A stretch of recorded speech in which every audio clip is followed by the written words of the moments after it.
p.m. This is CNN. We already knew he faced another trial. Now we know where. And the United States is searching for solutions to the growing Haitian refugee crisis.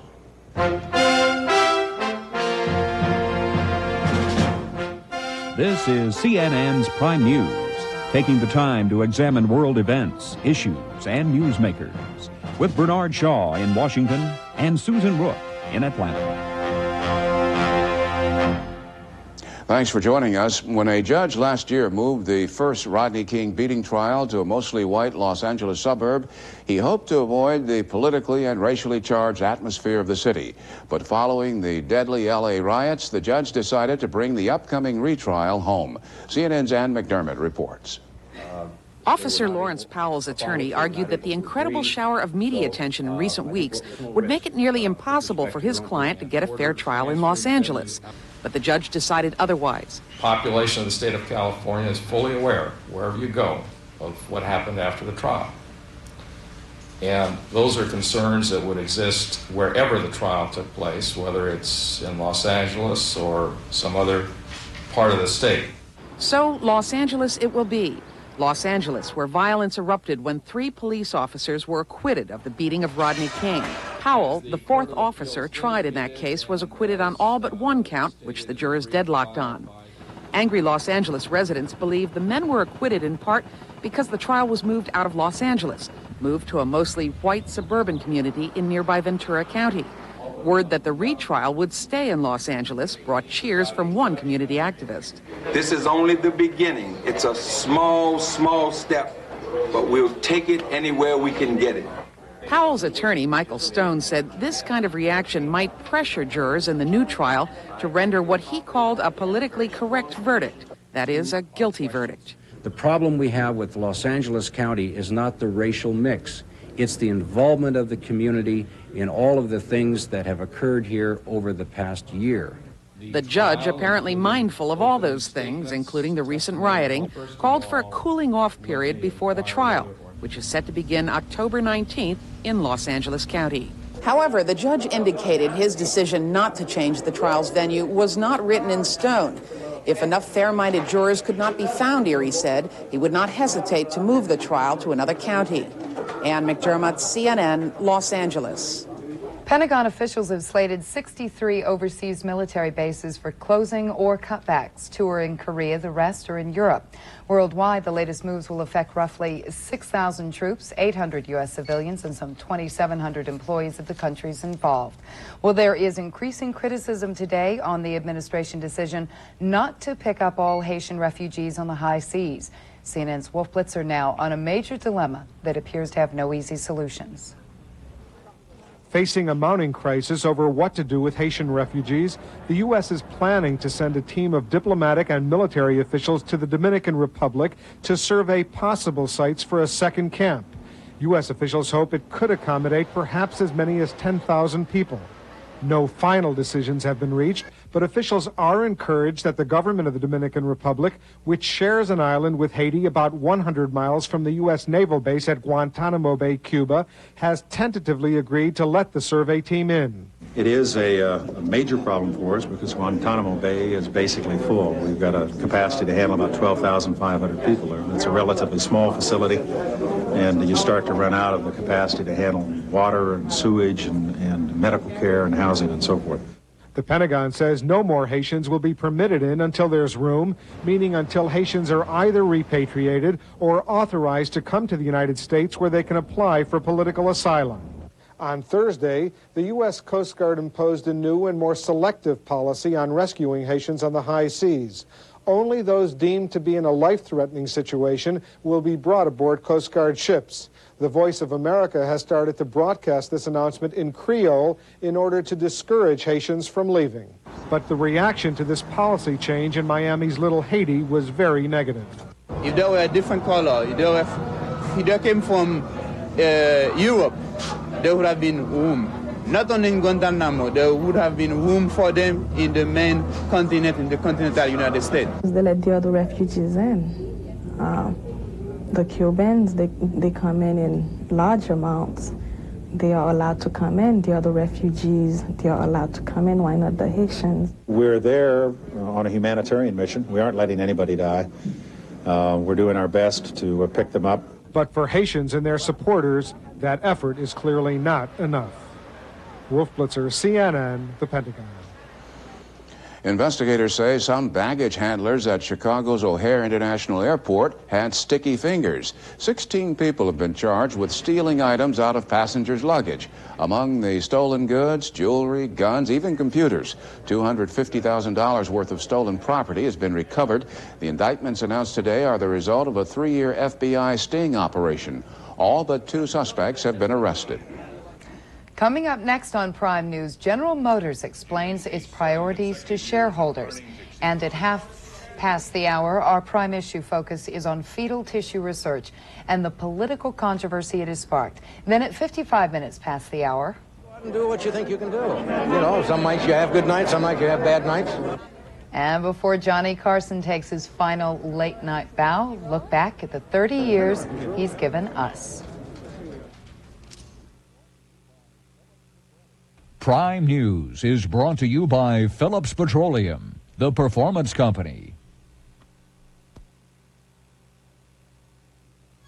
6 years ago, the city of Tampa had crumbling sewer pipes, and they started slip lining them with Driscoll pipe from Phillips 66, extending their lifespan from 10 years to 50, and saving millions of tax dollars, which Tampa has no trouble finding better ways to spend.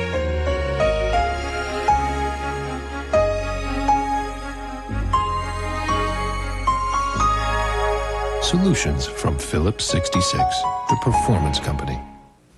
Around 1900, GMC Truck built America's first gasoline-powered truck and went on to make trucks our only business. A heritage of trucks that, some say, worked a little harder, lasted a little longer. And that's still true today in a truck that gives you the most standard payload and the strongest resale of any full-size pickup. Sierra. From GMC Truck, more proof of the strength of experience. These days, I've got plenty of ways to spend money. Mom, I need a check for my cheerleading outfit. That's why I get all my family's glasses at Pearl's Eyebuys department. Coach says I need a new pair of cleats. See, Pearl's Eyebuys is a whole new department of great-looking glasses for one low price, including the lenses. Hi, hon, I got your car out of the shop.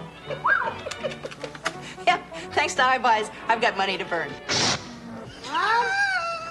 Eyebuys by Pearl, just in time for times like these. Ready for the perfect vacuum cleaner? Here it is, the Dirt Devil Power Pack.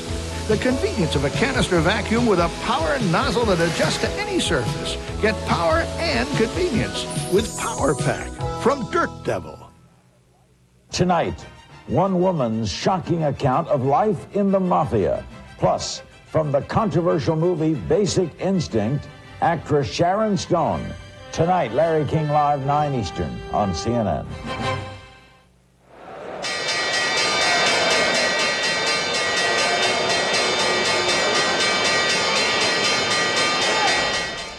General Motors, a company that lost $4.5 billion last year, faced its stockholders today. Executives said even if sales pick up, GM is going ahead with plans to cut tens of thousands of jobs. CNN's Ed Garston has more from Fort Wayne, Indiana. Well, there's been a lot of heartbreak associated with General Motors in the past few months. Announced plant closings, demoted executives. But for the second straight year, Chairman Robert Stepple took the annual shareholders show on the road to say things are looking up for the embattled giant. General Motors is on the way back. The first quarter of 1992, your company reported net income of $179 million. Excluding non-recurring items, that's a $1.3 billion improvement from the first quarter of 91. Stipple said he expects that upbeat trend to continue thanks to a corporate restructuring plan and a change in the company's focus. Your corporation's North American focus has moved from market share with profitability to profit first. There were expectations the stockholders would grill Stempel over plant closings and the executive shuffle. That never materialized. What they wanted to know about was how GM's credit company, GMAC, could have been bilked of hundreds of millions of dollars by a New York dealer who allegedly borrowed the money on non-existent vans. This is a disgrace to this company. That this thing can happen at General Motors and for such a long time is absolutely incredible. I want a complete explanation, Bob. The fact of the matter is it happened. We are embarrassed, but I can assure you it will not happen again, and we are taking very strong corrective actions to make sure of that. Well, for the most part, the 1,600 shareholders who stuffed the hall bought Stempel's explanation and GM's plan to return to profitability. Sometimes that's what it takes. You can shake them up a little. Right, I think that's a step in the right direction. If you have excess capacity, it's foolish to maintain it. Indeed, one analyst says GM scored a big public relations coup by taking the meeting on the road to a sympathetic audience, away from the Motor City cynics. But questions remain. The big question now is whether this newest restructuring is going to cause a lot of glitches, or it's going to be relatively smooth. If it's smooth, I can see where this actually may be the beginning of their turnaround. If it creates more chaos, then they really got big problems. But in GM's mind, if the investors are convinced it will work, it will. Ed Garston, CNN, Fort Wayne, Indiana. The recession is being blamed for a less than healthy budget surplus during tax time. The federal government usually can count on a large influx of tax revenue in April, the income tax deadline. Last year, there was a $30 billion surplus, but this year the figure was less than half that, and April tax receipts were down $10 billion from the year before. Money is power. But how do people with poor or no credit history find the money to realize their dream to own a business? With traditional banks likely to say no, many people are pooling their meager resources to start their own self-run lending group. CNN's Margaret Lowry reports on the simple but innovative system. Lynn Hardy said goodbye to welfare when she set up shop in her Southside Chicago home. A fledgling graphics business started with the help of a Circle loan. I need more. Okay, but I know I have to take it one step at a time, but it is. It's allowing me to put my dreams to work. Putting dreams to work, that's the point of Circle loans. Small loans for would-be entrepreneurs with poor or no credit history. They form circles of 5, taking responsibility for each other's loans, a kind of buddy banking system. The bank called and said the Women's Self-Employment Project brought the concept of Circle loans to the streets of Chicago from Bangladesh, where it began as a way to help poor rural women. Here, WSEP borrows money and lends it to the women. The repayment rate so far, 100%. People have some very basic rights. Credit should be one of those. When women come into the group, they're using peer pressure, peer support, as a substitute for collateral. Into your cost of living versus your business.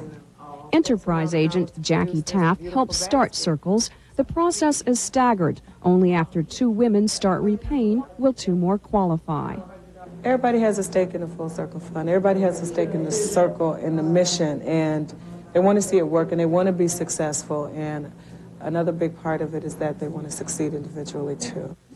Initial loans up to $1,500. But once all loans are paid, members qualify for bigger ones, up to $10,000, and the circle can begin again. Chicago has 23 circles in distressed neighborhoods, such as Inglewood on the south side, where single women head most households, and folks struggle daily just to keep their patch of green free of drugs, gangs, and violence. When a circle is successful, it has a ripple effect, benefiting a larger community. Susie Lawrence, for example, employs 5 people at the car wash she's kept going through Circle loans. Everyone that works for me is from the community, so that helps them and it helps me also. For Lynn Hardy, the Circle loan means sketching out a future. Despite your fears in life, despite anything, that you can make it, as long as you have faith within yourself and faith in God. And perhaps a Circle loan. Margaret Lowry, CNN, Chicago. Small-town America sounds off on Murphy Brown, Vice President Quayle, and family values. The story from Prime News continues.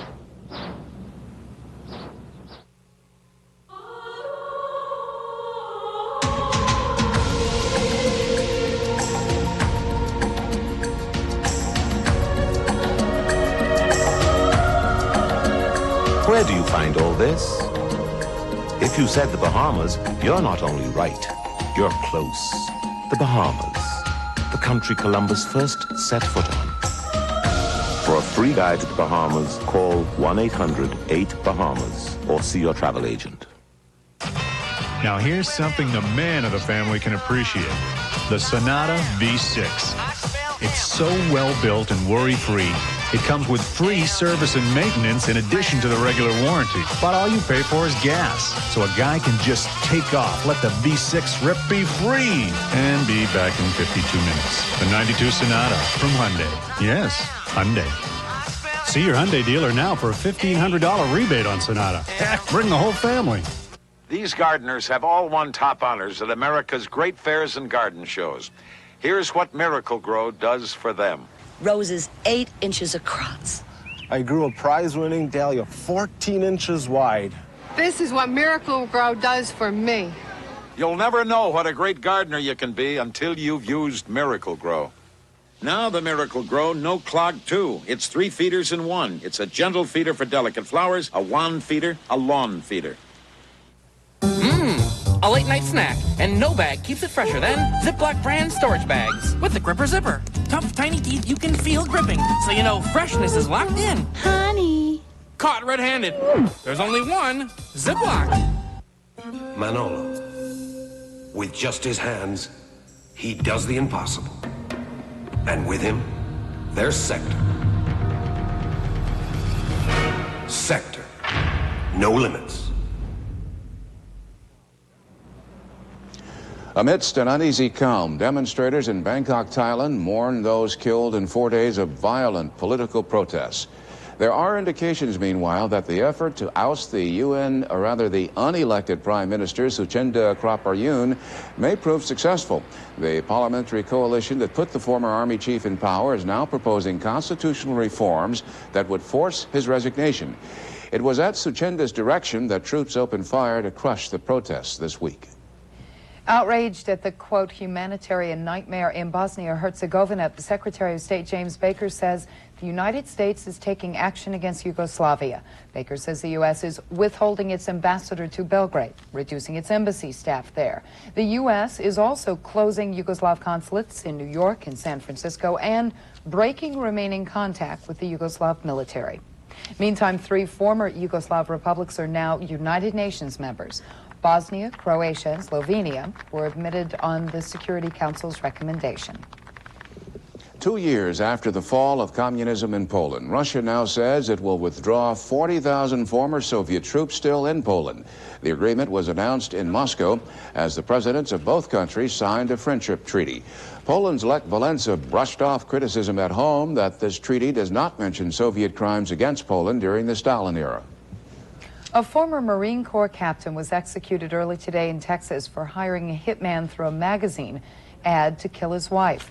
45-year-old Robert Black died by lethal injection after the U.S. Supreme Court denied his appeal. Evidence showed he paid $10,000 to have his wife killed in 1985. An angry Virginia Governor Douglas Wilder lashing out again at fellow Virginia Democrat Senator Charles Robb. Wilder today accusing Robb and his staff of participating in a negative publicity campaign against him, the likes of which he says had not been seen since Watergate. He alluded to the issue of race. When people have pled guilty to conspiracies, to discredit me, pled guilty. The question is, why me? And I don't want some young boy or some young girl sitting watching the performances of Doug Wilder to be denied the opportunity in future years to aspire to high office because someone would say, well, you know what happened when the first black elected governor was there. You saw what he did. Part of the politician's latest feud stems from an illegally taped telephone conversation of Wilder back in 1988. 3 of Robb's former close aides have pled guilty to charges stemming from that secret taping. Fictional character Murphy Brown, her new baby, and Vice President Dan Quayle. It's a trio that sparked a debate across this country and across the political spectrum this week.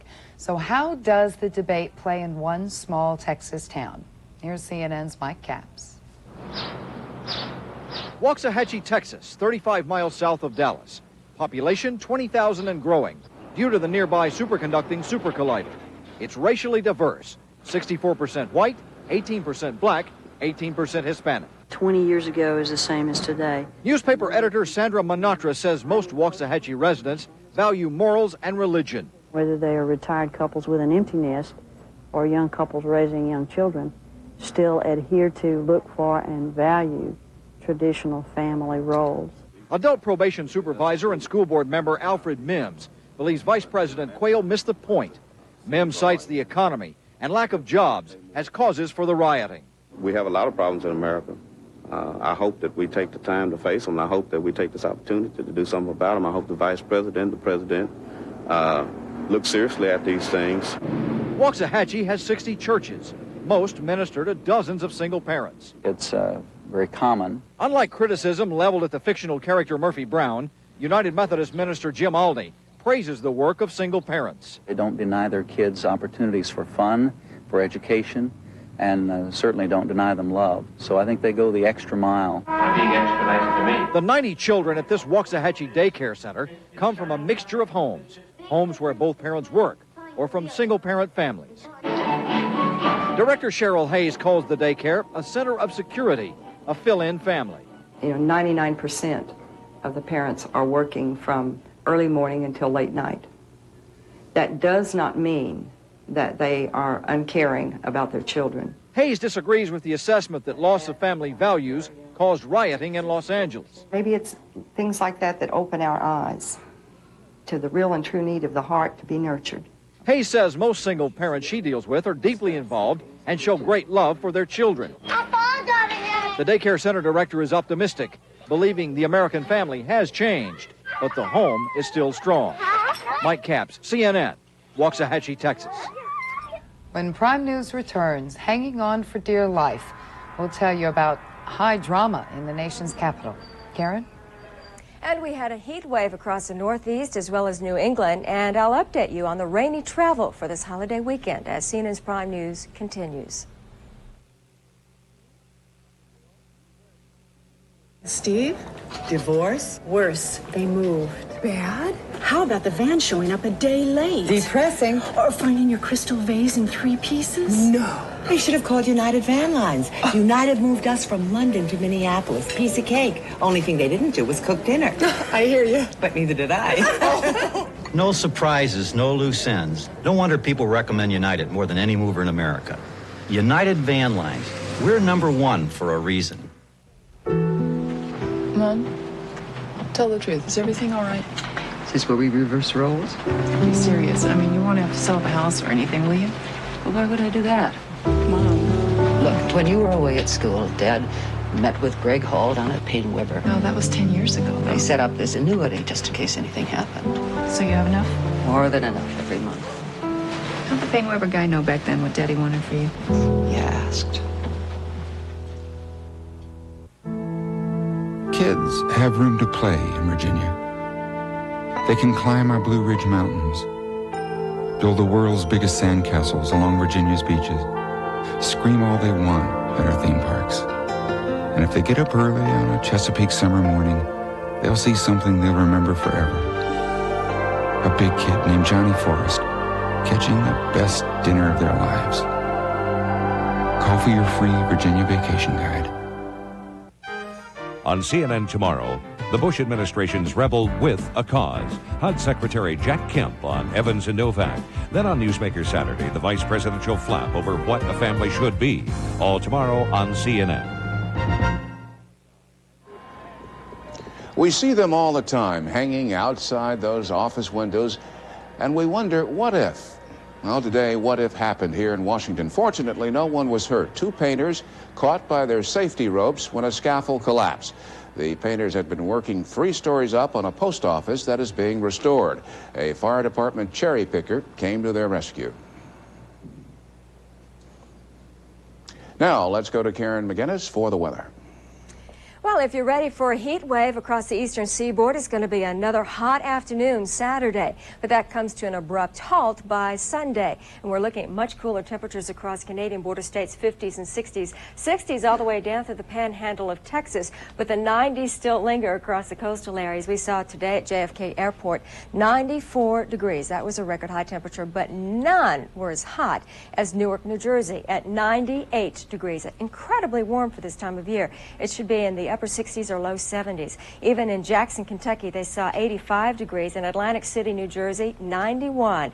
Well, for New York, expect 93 degrees for Saturday, but by Monday, your temperatures will cool down into the 70s. Salt Lake, partly cloudy, 79. Denver, you could see some thunderstorms and 69 degrees. And for Los Angeles, 78. And for Las Vegas, close to that 90-degree mark. Lots of activity out there, so if you're headed off on some of those highways and byways, well, for this afternoon, it's quite active all the way from the Lone Star State into New Mexico and Arizona and shooting up to the central Mississippi River Valley and then across the Midwest. They desperately need the rainfall across the Midwest. And as a matter of fact, Chicago, which is in quite a deficit, is picking up some light activity, but we need a gentle rainfall over the next several days, but I just don't think that's going to happen, even though this weather system is fairly strong. Hancock, Michigan is seeing a thunder shower and 30-mile-an-hour winds. Clovis, New Mexico, some strong gusty winds. There are a number of weather watches out. These are tornado watches. Here's a severe thunderstorm watching through the panhandle of Oklahoma and Texas, and for Minnesota and Wisconsin, some active activity there as well.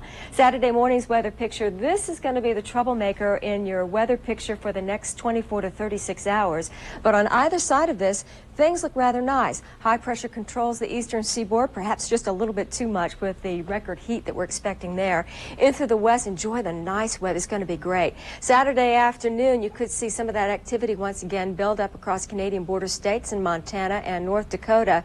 In Lee County in New Mexico, they were reporting as much as 6 inches of rainfall. Now, if you encounter some of these big storms, don't drive through some of those flooded areas. You could become stranded or, in fact, swept away rather easily. Sunday morning's weather picture, the frontal system does make it to the eastern seaboard, and guess what? Those temperatures are back down into the 60s and 70s, so about 20 degrees cooler. Now these forecasts coming up for your Memorial Weekend.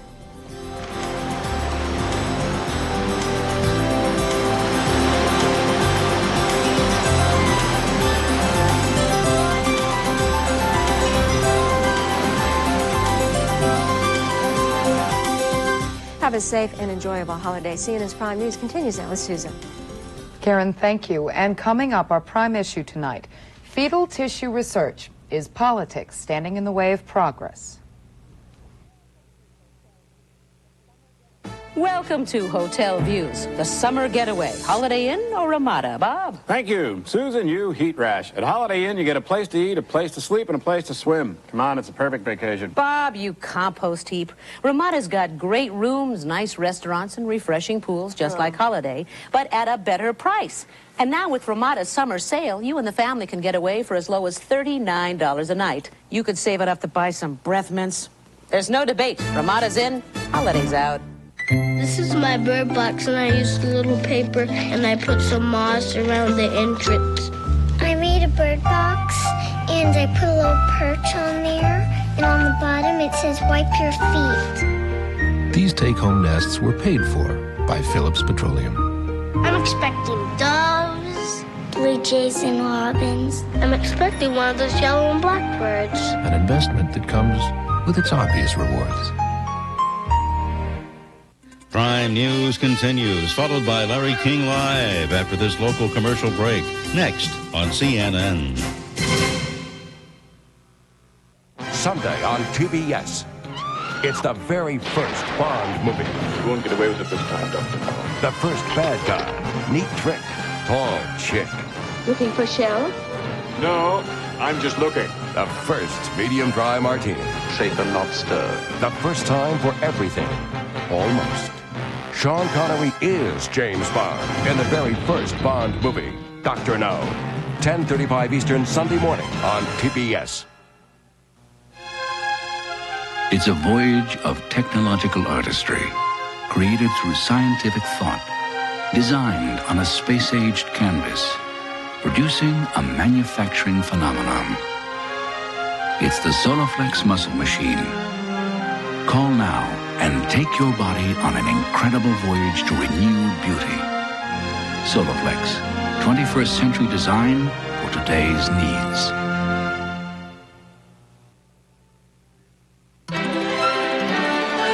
This is CNN.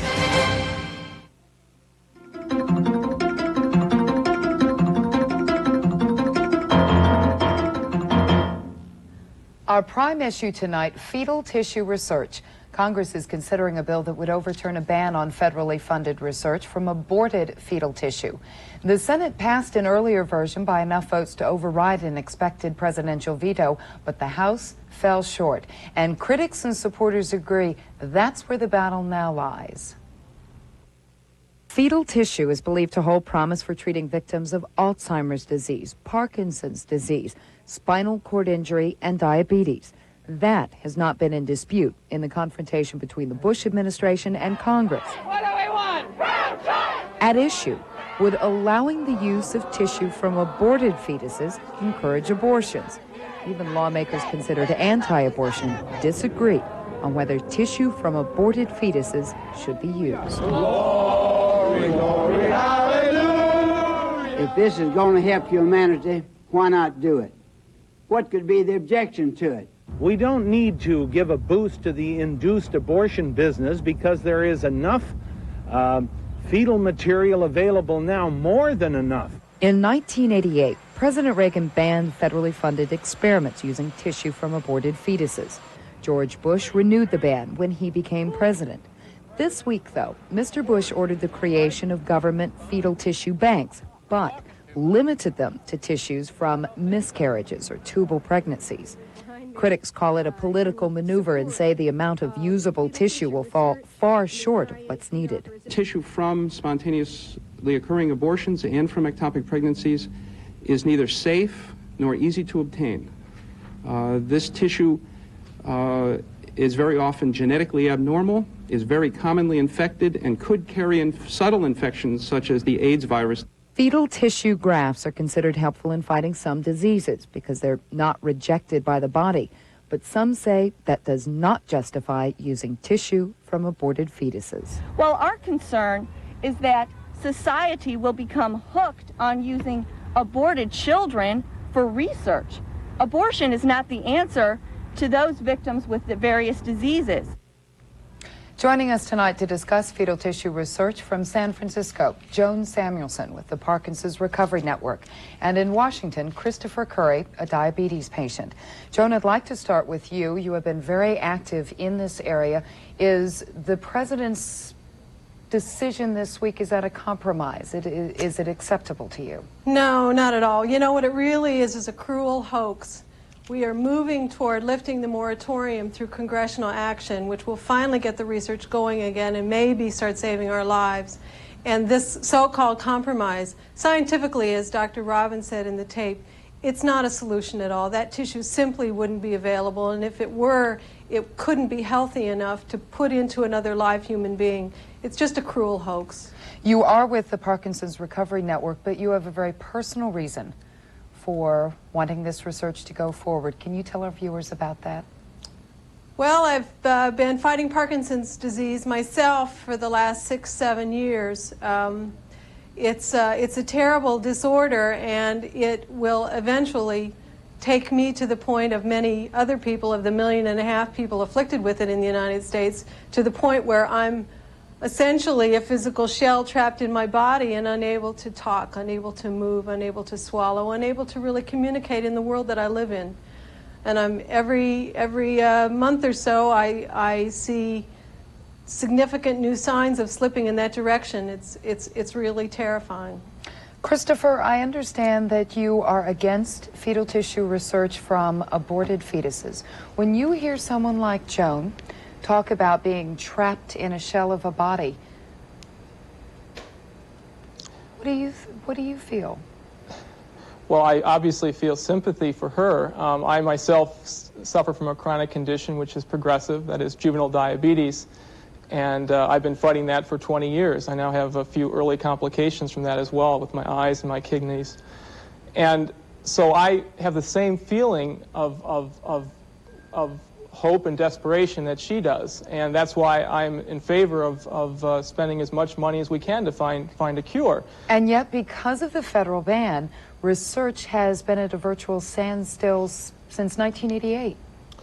Well, I don't think it's because of the federal ban. I mean, I think that there has been some doubt as to the feasibility of using fetal tissue. It's still in an experimental stage. It's still being used in animal tests and that kind of thing. I think it may have some promise in the future, and that's why I was very happy to hear about the president's directive to set up these fetal tissue banks. I don't believe that's a compromise. In fact, a compromise implies that each side is giving up something. In fact, both sides are gaining, because with this approach, we're going to actually have fetal tissue available for research from ethical sources, and that tissue will be collected and be preserved and disseminated by a federally directed project. And so yet, actually more available. what about the medical scientific argument that that tissue is defective? Well, some of it obviously is, as is some tissue from elective abortions as well. I mean, the facts are not really much in dispute. Only about 6 to 9% of that tissue is usable, but at the same time, 5 to 7%, but only 6 to 9% of elective abortion tissue is usable as well. So obviously you have to use only a small percentage. However, given the research needs, that still leaves us much more than enough. We should be able, the Department of Health and Human Services and NIH has estimated that we will be able to obtain 2,000 sources per year at a minimum, using ethical sources of miscarriages and tubal pregnancies, and that will be more than enough for the research. Joan, that's just not true. The medical community is pretty united on this. There was a very exhaustive, careful debate of exactly this same option on the Senate floor last month, occupying hours of debate time with letters from scientists all over the country, and they determined that the tissue just is unhealthy and unavailable. There's a very little bit of it that might be available, but it's just too little to sustain a research program. And I'll give you an example. There's a tissue bank, one tissue bank in the United States right now that's struggling, trying to use tissue from whatever source they can get it to continue their research in transplanting tissue to save victims of Parkinson's disease. They have been trying for the 4 years they have been in operation to find tissue from spontaneous abortions or ectopic pregnancies, and they haven't been able to find one sample in 4 years. This tissue that's has pretty not, good evidence that this simply won't work. No, actually, it already has worked. There's actually a case, a well-known case of the Reverend Walden and his wife who obtained tissue from an ectopic pregnancy to help their unborn child. That's available, and I think that with the establishment of tissue banks and with the availability of potentially 750,000 miscarriages a year and 100,000 ectopic pregnancies, you only need a very, very tiny percentage which is healthy and usable to make it work. At the same time, you're only going to get a small percentage from any source. I mean, even the researcher out in Colorado who is using tissue from elective abortions talks about having to go to a clinic for 3 weeks to try to find a single source from an elective abortion. Clearly, there's not much that can be used from either source, but in terms of sheer numbers, because of the large numbers involved, there's going to be enough to supply more than what we need for research. I think we should listen to the scientists about whether we have enough or and not. The scientists were the ones who asked the sorry, administration to issue the executive order. For some reason, the White House has decided that they should try this strategy, and they have a small band of people who are pushing a much larger, apparently political agenda. Well, the scientists, the real scientists all over the country, and the letters flooded the Congress about this over the last month, said, this isn't enough. Please let us be free to do our research. We are excited about this possibility. We want to continue. Please don't hamper us in this way. It's not enough. It was prominent. When Yale couldn't find one sample in 4 years, that tells you you can't sustain a research program on that.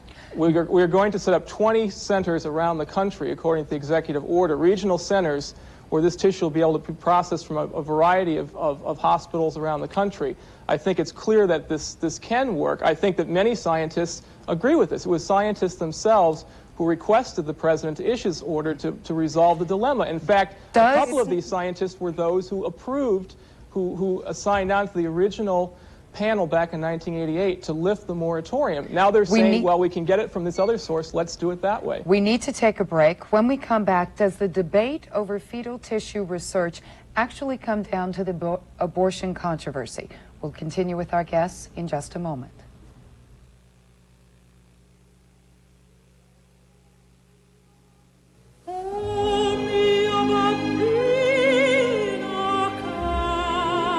Now, by special arrangement with the world's leading record companies, we proudly present 50 great moments of opera. And here they are. The world's most beloved voices, Luciano Pavarotti, Placido Domingo, opera's most touching arias, Un Bel Vie from Madame Butterfly. Call or send now. Thrilling choruses. Habanera from Carmen. Renata Tebaldi. Here is an extraordinary collection of what many believe to be the ultimate performances of opera's great moments. Look at this incredible list of stars. All your favorites are here. You get the spectacular Maria Callas. Call or send now. Listen to these beautiful arias. Here is all the great music, great drama, and great singing in a special collector's treasury like you've never seen before. Call or send $19.98 for 4 records or 3 long-play cassettes, $29.98 for 3 long-play CDs to 50 great moments in opera. Order today. For the heroes of yesterday, the defenders of today, and the guardians of tomorrow, TNT stands tall with a Memorial Weekend movie salute, Sunday and Monday on TNT. We continue with our guest, Joan Samuelson in San Francisco, and in Washington, Christopher Curry. Christopher, I'd like to continue on with you. Is this a debate over abortion? Is that the crux of this issue? I think this is really a conscience issue, not so much an abortion issue per se. The issue But abortion is a conscience issue, and many people who are anti-abortion are saying, no, this doesn't have anything to do with whether you are for or against abortion. I think for those of us who have diseases, it can't be so easily rationalized. I mean, 63% of Americans are opposed to this research, according to the Worthland poll. I believe disease victims see the ethical issues the same way, except for the fact that we have to face more clearly the prospect of someday maybe having to face a transplant that may help us at the cost of someone else's life. And that's a very horrifying prospect for us. And that's why we believe that as conscientious objectors, we should be able to get tissue sources that are ethically acceptable so that we can benefit as well from this research. Christopher, abortion at this point is still legal in this country. How do you feel as you watch the changes going on in your body, the possibility that this research might help you and might save your life, and that it isn't going on? The research will go on thanks to the executive order. That is going to happen regardless. The question is, will I be able to benefit from it, or will I not be able to benefit from it? Will only those who have no ethical qualms be able to use this research? Joan, quickly, the final word. Well, the most important thing is this research isn't happening at the expense of anyone's life. This is using tissue that is the remains from an abortion that happened for entirely unrelated, independent reasons, and it's then going to be used to save a life instead of throwing it in the trash can. That's exactly what it's about. It has nothing to do with abortion itself. Thank you both. Joan Samuelson with the Parkinson's Recovery Network, and in Washington, Christopher Curry, a diabetes patient. Bernie? Coming up in Prime News, the story of a hospital president and golfer who won't let a disability get in the way of the game of life. And in sports, America's favorite pastime takes an international turn. What does it take to succeed in business today? Some people say a lucky break. Other people say could be connections. Or perhaps even being in the right place at the right time. Well, luck might have something to do with it. But anybody who's in business today will tell you it takes more to compete and to be successful. You need help from the experts, and that's exactly what you get from Business Week. Our experts are here, digging to the heart of the issues, giving you clear, objective reporting, plus the analysis you need. I'd like you to meet Steve Shepard, our editor-in-chief. In today's world, there's no such thing as an isolated event. Every day, all around the world, things happen that affect our business and personal lives. From management and industry and finance to marketing, technology, and education, Business Week covers it all, from 25 news bureaus worldwide, more than any other business magazine. That's why Business Week does more than report. We interpret, analyze, tell you what the news means to you in time to make sound business decisions. If you want to succeed in today's business world, you've got to keep up and act fast. Subscribe to Business Week right now. You'll be an excellent company. Subscribe to Business Week today. Get your business news direct from the experts and save 64% off the cover price. You'll get 28 issues for only $24.95, just 89 cents an issue. And if you call now, you'll get the compact data bank free with your paid subscription. More than a calculator, the data bank doubles as a digital clock and also stores all your important phone numbers. To get the business information you need to succeed, call 1-800-241-2300. You'll get 28 issues of Business Week delivered to your home or office for just $24.95, and the data bank is free. Your satisfaction is guaranteed. That number again is 1-800-241-2300. Call for your subscription today. 1-800-241-2300. The name Nick Charles is synonymous with sports, and here he is in Atlanta. Thank you, Bernie. The Montreal Expos made the first managerial move of the season when they fired Tom Runnels today and replaced him with former Major League All-Star and longtime organization man Felipe Alou, who expressed surprise but delight in becoming the first Dominican manager in Major League history. It's a big day in the Dominican Republic today, and I'm very proud. I was one of the first players to ever play in the big league from the Dominican, so this is a privilege. Runnels replaced Buck Rogers late last season. At age 37, he was baseball's youngest manager, a disciplinarian whose intensity level led to poor communication and team chemistry. Expos officials saw a bad situation getting worse, and so they pulled the trigger less than 2 months into the season. I'm not prepared.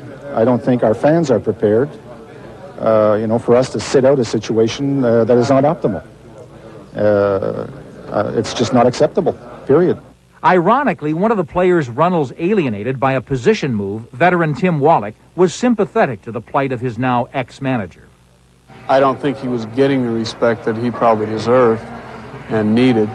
And, I don't think that's right, but, I don't think it was there. And I think, like I said, he did the things that he thought was best to try and make us a good team. And you can't hold that against a person. Nick Charles, CNN. Well, back to the new manager, Felipe Alou. He said one of his first moves would be to switch Tim Wallach back to third base. Very smart. Alou will also be managing his son, Moisey, who's a young outfielder on the Expos. Well, the racetrack was not a safe place to be during the second race at Belmont today. 2 riders and 2 horses went down on a chain reaction spill. The good news is neither of the jockeys nor horses were hurt. But when one of the horses seemed to clip the heels of another in front and went down, causing another mount behind to go down with him. The jockeys, Raul Rojas and Antonio Grael, were treated for bruises and lacerations and released from the hospital, and both horses came out of the spill okay. Well, that's sports for now. We'll see you with a full half hour at 11 o'clock Eastern Time, including a look at that playoff game between the Jazz and the Portland Trail Blazers. That, all the night in baseball and more. But right now, Prime News continues with Susan Rook. Nick, thank you. Getting a hole-in-one is a worthy achievement, and for the head of Washington National Rehabilitation Hospital, it is one of many defining moments. CNN medical correspondent Jeff Levine profiles the paraplegic man with a mission. In golf, a player is rated by his handicap. Ed Eckenhoff appreciates the irony. He was paralyzed from the waist down in an automobile accident some 30 years ago. But the 49-year-old hasn't let the disability stand in his way on the golf course or in the game of life. Birdie! He's even scored a hole-in-one. Out on the golf course, I must tell you, I'm on stage throughout the entire 18 holes. I don't mind it. People stop. They gawk. But I think they're doing it for a reason different than why it is they might have been doing it 30 years ago. Eckenhoff is far too busy to worry about what people think. As the president of the National Rehabilitation Hospital, he oversees a 160-bed state-of-the-art facility. especially rebuilding minds and bodies traumatized by disease or injury. I'm most comfortable in saying I'm a manager. I am very involved in the running of this institution and have been ever since we dreamt it up. Eckenhoff is one of the hospital's founders. Now in its 6th year, it's attracted a national reputation. And Eckenhoff is known as a boss who leads by example. Jody, I hear you're an athlete. Oh, yeah. Jody Wildy lost both her legs when she was struck from behind by a car while she was trying to help a stranded motorist. Wildy has gotten 2 new limbs here and the belief she can make a recovery like Ed Eckenhoff's. I'm a Baptist, and as I said, I was a little angry with the man above, but I found a lot of inner strength, and I'm sure he carried me through a lot of this. What are the hot areas, the red flag areas that... Eckenhoff's hands-on management philosophy keeps him out of the executive suite and on the move. He's a good person to work for. He's, I think, also being disabled, he sees things maybe a little bit different than maybe other administrators would. Technology for the disabled is moving ahead at a rapid pace, but rehabilitation is an emotional process, giving the patient confidence to go on with life. Eckenhoff, who's married to an occupational therapist, can help answer the fearful questions posed by the newly disabled and answer them in the affirmative. Am I going to be able to make love? Am I going to be able to have children? Are they going to look at me as they once upon a time did? I don't think there's a thing I can't do that you can't do. Jeff Levine, CNN Medical News, Washington. News from Medicine is brought to you by Bristol-Myers Squibb Company, makers of Bufferin. For strong aspirin pain relief, discover the strength of Bufferin. Boy, this couch weighs a ton. Where does it go, Miss Lansbury? Oh, right there, please. Wow. If I lifted that, I'd need Bufferin for the aches and pains afterwards. You really believe in Bufferin? I certainly do. It's strong, huh? Extra strength Bufferin has the strongest dosage of aspirin that you can buy. And I've discovered that the buffers don't weaken it. They just help prevent aspirin stomach upset. Shouldn't you discover the strength of Bufferin? And for nighttime aches, pains, and sleeplessness, try Bufferin AF Nighttime. It's aspirin-free. Tonight on Sports Tonight, the NBA Western Conference Finals continue. Portland trying to put Utah in a huge 3-0 hole. We have our first managerial change in Major League Baseball and much more. Plus, you could win the adventure trip of a lifetime on Sports Tonight.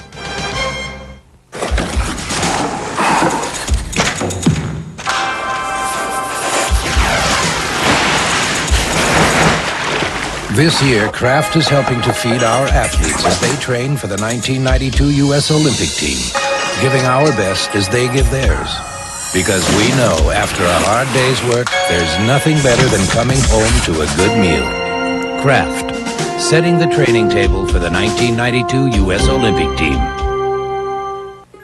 The day may come when travelers don't care how much their luggage weighs. But for now, there's the Samsonite Lightweight. It's 25% lighter than the average soft-side suitcase. Because at least in the immediate future, the weight of the luggage you carry can still be a matter of some gravity. Samsonite, our strengths are legendary.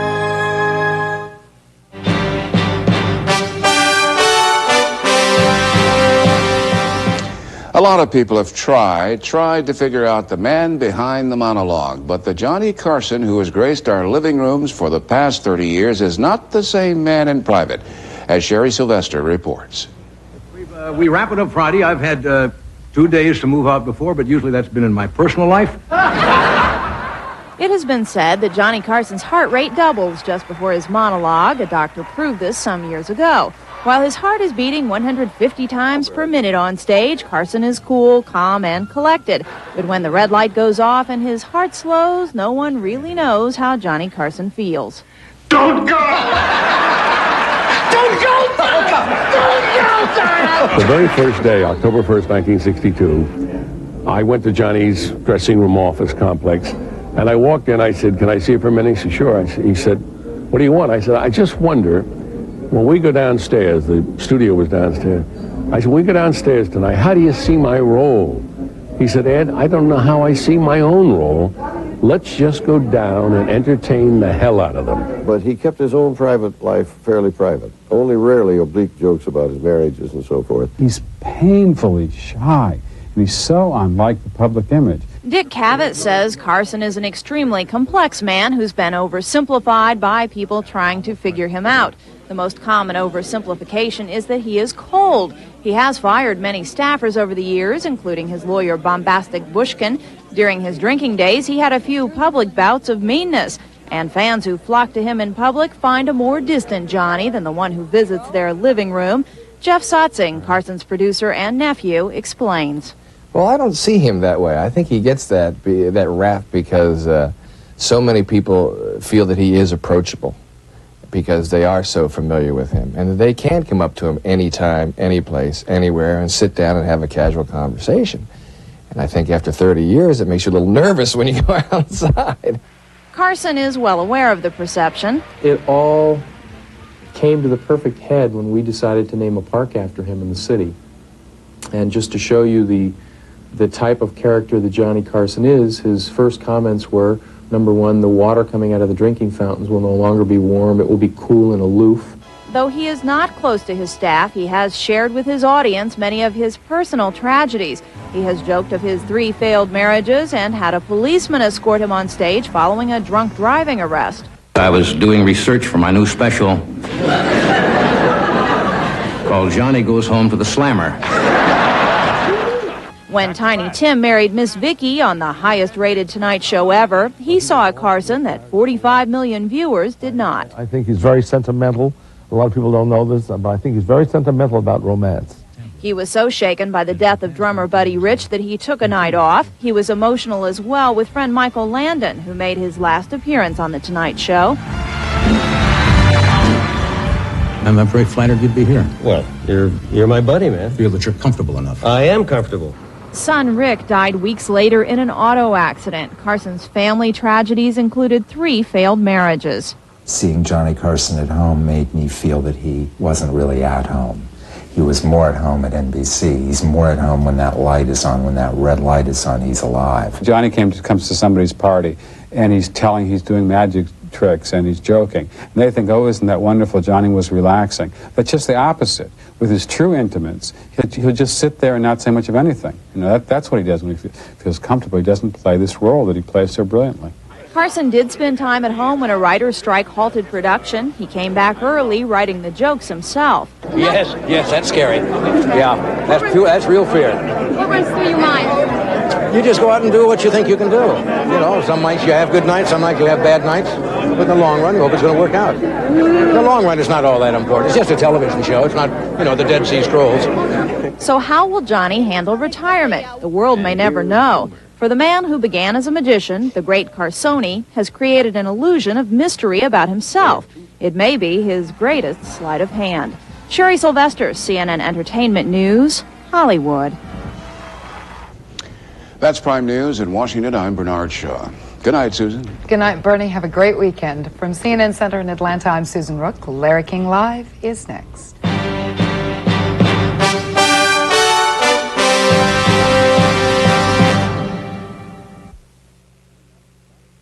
Coming up, Larry King Live, followed by World News after a word from your local cable system here on CNN. Here's Johnny Carson. Did you hear about the other guys selling cars wholesale? They have holes in the upholstery, holes in the tires. All they need is customers with holes in their heads. Why pay more at the imitators who pretend to be competitors? At Hayes Mitsubishi, we do it right. With prices of only $289 per month for this sporty 92 Montero. That's impressive. Did those other guys leave you with a good impression? Ha! Wrong catalytic converter breath. Only Hayes Mitsubishi does it right. Green Hills Oriental Rugs closes their doors forever this Monday, Memorial Day at 8 p.m. The clock is ticking on the opportunity of a lifetime to purchase the finest Oriental rugs from around the world at savings of 65 to 70% off. This is no gimmick. Don't miss this incredible chance to add lasting value to your home. Hurry to the going out of business sale at Green Hills Oriental Rugs. Sale absolutely ends this Monday, Memorial Day at 8 p.m. How to get a sound night's sleep. place your home under the watchful eye of your nationwide agent. Then, mix in discounts for fire alarms, smoke detectors, and security systems. Add a claim service that's ready day and night. And don't forget to put out the cat. In Nashville, call nationwide agents Del Pirtle and Eric Pirtle. And in Madison, George Watts. In Nashville, Tennessee, a remodeled kitchen turned into the McLaren's new family room. In Savannah, Georgia, a new minivan made the Halls a little more popular with their friends. And in Miami, Florida, an additional room allowed Mark Gonzalez to put his father in the best possible home, his own. Nations Bank loan specialists have helped over 2 million people with loans for home improvements, loan refinancing, and car loans. Come see how Nations Bank can give you the power to make a difference in your life.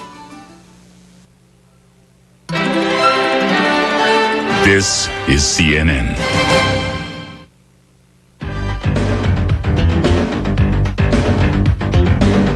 Welcome to Larry King Live, an encore presentation. Tonight, she grew up with gangsters, but never won their respect. Hear how the revenge of mob girl Arlene Brickman shattered a New York crime family.